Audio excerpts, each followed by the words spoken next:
നീ സംസാരിക്കണ്ട വേറെ എന്തെങ്കിലും പറഞ്ഞു. ഇതൊക്കെ ഒരു പുതിയ പീഡന കേസ് വന്നിട്ടുണ്ട്. അതില് നിന്റെ പേര് കേട്ടതായിരിക്കണമെങ്കിൽ ഫോട്ടോ സഹിതം വരണ്ടെന്നുണ്ടെങ്കിൽ നീ എൻ്റെ കൂടെ വാ.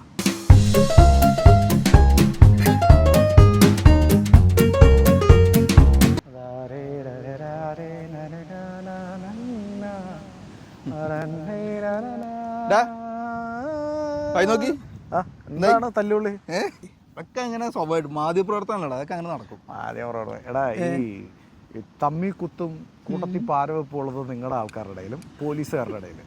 രാഷ്ട്രീയക്കാരെ പിന്നെ ഞാൻ വിട്ടു, അവന്മാരെ പിന്നെ അതാണ് അവ രാഷ്ട്രീയം എന്ന് പറഞ്ഞാൽ അതാണ് ടീമുകളാണ്. ഞങ്ങളൊക്കെ തൊട്ടിന് വിവരം അറിയും കുറച്ച് ഉണ്ടോ ഒലത്തും. ഞാനൊരു കാര്യം ചോദിക്കട്ടെ, കഴിഞ്ഞ ദിവസം നമ്മുടെ ഷാജേട്ടന് വണ്ടിയിൽ ഇട്ട് ഇടിച്ചിട്ട് നിങ്ങൾ ഏതെങ്കിലും ഒരു പത്രക്കാരൻ അതിനെതിരെ പ്രതികരിച്ചു? മാധ്യമപ്രവർത്തകരാണ്. മൂപ്പര് ഇറങ്ങി കഴിഞ്ഞോട്ടെ, ഇത് കഴിഞ്ഞിട്ട് കൊടുക്കേണ്ടവർക്ക് ഇട്ട് നല്ല മെനക്ക് നമ്മൾ ഈ അടിയിടി ബഹളത്തിലല്ല നമ്മൾ ചെയ്യേണ്ടത്. അത് ഞാനേ ഒരു വാർത്ത എടുക്കാൻ പോകണം, നീ ഒന്ന് വാ. ഇല്ല ഞാനല്ല മോനെ, ഞാനേ മാധ്യമ പ്രവർത്തനങ്ങളൊക്കെ പണ്ടേ നിർത്തിയതാ, ഇപ്പൊ എനിക്ക് താല്പര്യമില്ല. എടാ ഇതൊരു എക്സ്ക്ലൂസീവ് ആണ്, കാരണം വെച്ചാൽ എനിക്ക് വേറെ ആരെയും കൊണ്ട് എടുപ്പിക്കാൻ പറ്റില്ല. നീ വാ, വേറെ ചാനൽ പറയാമോ? എനിക്ക് വലിയ താല്പര്യമില്ല. അതെ നീ സംസാരിക്കണ്ട, വേറെ എന്തെങ്കിലും പറഞ്ഞു. ഇതൊക്കെ ഒരു പുതിയ പീഡന കേസ് വന്നിട്ടുണ്ട്. അതില് നിന്റെ പേര് കേട്ടതായിരിക്കണമെങ്കിൽ ഫോട്ടോ സഹിതം വരണ്ടെന്നുണ്ടെങ്കിൽ നീ എൻ്റെ കൂടെ വാ. എടാ ഇല്ലെങ്കിൽ പീഡിപ്പിക്കാൻ പോകുന്നും വേണ്ട, പരാതി പോലും വേണ്ട. ഞങ്ങൾ അതിലേക്ക് എടുത്തിടും, എന്നിട്ട് ഞങ്ങൾ വേണ്ട അക്ഷരത്തിൽ കാണിക്കുകയും ചെയ്യും. അത് കഴിയുമ്പോൾ നമ്മൾ തെറ്റ് പറ്റിപ്പോയെന്ന് പറഞ്ഞ് കാണിക്കും. നമുക്ക് ക്ഷമ പറയണമെങ്കിൽ നമുക്ക് നാണമൊന്നുമില്ലോ. ഈ അടിയിൽ ഞങ്ങൾ ചെറുതായിട്ട് എഴുതി കാണിക്കും, ഞങ്ങൾക്ക് ഇന്ന ആളുടെ പേരിൽ വന്നത് ഞങ്ങൾക്ക് ക്ഷമ ചോദിച്ചു, അയാൾ ഞങ്ങൾക്ക് ക്ഷമ തന്നു എന്നും പറയും. നീ വെറുതെ ഈ കണവണ വർത്താനം വെറുതെ എൻ്റെ കൂടെ വന്നേ, ഇല്ലെങ്കിൽ ഇതേമാതിരിയൊക്കെ കയറ്റി കഴിഞ്ഞിട്ടല്ലോ എടാ കുടുംബം കൂടാ. അതൊക്കെ ശരിയാണ്. എനിക്ക് ഈ പ്രസ് കാർഡൊക്കെ തൂക്കി നടക്കുന്നത് എനിക്ക് വലിയ താല്പര്യമുള്ള. എന്താ കാര്യം, കഴിഞ്ഞ ദിവസം ഞാനാണെങ്കിൽ ഒരു കുത്തുപട സംവിധായകനെ കണ്ടു. അവന്റെ വണ്ടിയുടെ മുകളിലും അവൻ മീഡിയ പ്രസ് എന്നൊക്കെ എഴുതി വെച്ചിട്ടുണ്ട്. എടാ ഇതിനൊരു വിലയില്ലടാ, നിങ്ങൾ എന്ത് പറഞ്ഞാലും നാട്ടുകാർക്ക് അറിയാം അവിടെ നിന്ന് എന്തോ കിട്ടി അതുകൊണ്ട് പറയുന്നു, അടുത്തടുത്ത് കിട്ടുമ്പോൾ അങ്ങോട്ട് പോകും. അതാണ് ഇപ്പോഴത്തെ കോൺസെപ്റ്റ് ആൾക്കാരുടെ. നല്ല പത്രക്കാരും മാധ്യമ പ്രവർത്തകരും ഇല്ലാന്ന് ഞാൻ പറയുന്നില്ല, ഉണ്ട്. നീ ഒന്ന് വാടാ, നമുക്ക് ഒരുമിച്ച് പോയിട്ട് വരാന്നേ. നീ ഒരു കാര്യം ചെയ്യും, ഈ സാധനം ആർക്കെങ്കിലും കൂടെ ഞാൻ വരില്ല, ഏതെങ്കിലും പാടുന്ന പിള്ളേർക്ക് കൊടുത്താൽ അവര് പാടിക്കോളൂ.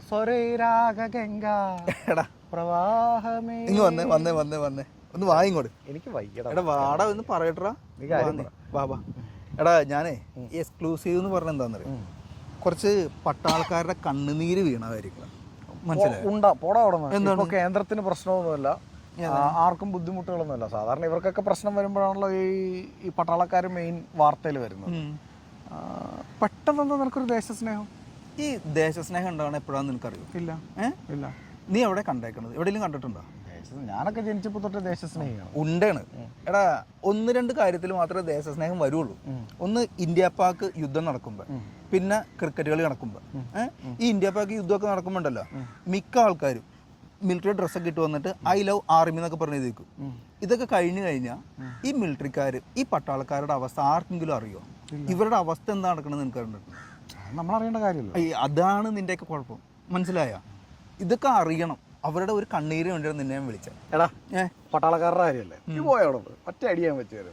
കഴിഞ്ഞ ദിവസം കൂടി ഞാൻ മറ്റേ ജാലിയൻ കണാറിൻ്റെത് കണ്ടിട്ട് ഞാൻ ചിരിച്ചു. പട്ടാളക്കാരുടെ കോമഡികൾ എല്ലായിടത്തും ഉള്ളടാ. എടാ നിനക്കൊക്കെ അങ്ങനെ പറയണോ? കുഴപ്പമില്ല. പക്ഷെ ആരെങ്കിലും പട്ടാളക്കാരെ ഒഴിവാക്കിട്ട് പോലീസുകാരുടെ ഇത് ചെയ്യുമോ? നീ കണ്ടിട്ടുണ്ടോ? അത് ചെയ്ത് കഴിഞ്ഞാലും മറ്റു പോലീസുകാരും നല്ല കിണക്കിന് താങ്ങി. അത് തന്നെ. എടാ നീ അത് വിട്, ഞാൻ പറയട്ടെ. കഴിഞ്ഞ ദിവസേ ഞാനൊരു പട്ടാളക്കാരൻ ബൈറ്റ് എടുക്കാൻ പോയി. ഒരു 2 യുദ്ധം നയിച്ച ഒരു പട്ടാളക്കാരൻ. ആ പുള്ളിയുടെ കരച്ചില് കാണണോടാ. എന്തിനാ? പുള്ളിയുടെ അവസ്ഥ കൊണ്ട്. എന്തിനാ പറയണ? ഇവരൊക്കെ സ്ട്രോങ് ആയിട്ട് രാജ്യം നേരിട്ട ആൾക്കാർ, രാജ്യത്തിന്റെ പ്രശ്നം നേരിട്ടവരല്ലേ, സ്ട്രോങ് ആയിട്ടിരിക്കും. അവരുടെ അവസ്ഥ മോശം. അതും ആ ഒരു പട്ടാളക്കാരന് മാത്രമല്ലടാ, നിരവധി പട്ടാളക്കാരുടെ. കണ്ടു നിൽക്കാൻ പറ്റൂല. ഒരു കാര്യം മനസ്സിലാക്കി, നീ ഇത് സ്റ്റോർ ചെയ്ത് പ്രസ്സിൽ നിങ്ങളുടെ ചാനലിൽ കൊണ്ടുപോയി അപ്പോഴേ വലിച്ചെറിയും. കാരണം ഇതിന് അഡ്വർടൈസ്മെന്റ് കിട്ടൂല. നീ ഒരു കാര്യം ചെയ്യും, ഏതെങ്കിലും രാഷ്ട്രീയ നേതാവ് കള്ളവെടി വെച്ചിട്ടുണ്ടോ, അല്ലെങ്കിൽ ഏതെങ്കിലും ചാറ്റ് ലീക്ക് ആയിട്ടുണ്ടോ, അങ്ങനെ അങ്ങനെയല്ലടാ. ആഡ് വാല്യൂ ഒന്നും ഇല്ല ഇതിന്. നമുക്കൊരു മാനസികത ഇല്ലേ. ഞാൻ അതിനാണ് നിന്നെ വിളിക്കാൻ വന്നത്, മനസ്സിലായ? അങ്ങനെ എനിക്ക് വേറെ ആരെയും വിളിച്ചോണ്ട് പോയപ്പോ അന്ന് മറ്റേ നമ്മൾ മരട് ഫ്ലാറ്റ് പൊളിച്ചപ്പോൾ നമ്മൾ ആഘോഷം ഓർക്കണ്ടെന്ന്. അത് നല്ല വാല്യൂ ഉള്ള ന്യൂസ് അല്ലായിരുന്നു. ഒത്തിരി ആൾക്കാർ കാണാനുണ്ടായിരുന്നു. പിന്നെ ആ ഫ്ലാറ്റ് പണിതത് നമ്മളെ കേരളത്തിലെ ജനങ്ങളുടെ കഴിവുകേട് കൊണ്ടെന്നാണ് എല്ലാരും പറയുന്നത്. കാരണം അവിടെ അതിന് മാത്രം സെലിബ്രിറ്റീസ് ഉണ്ടായി.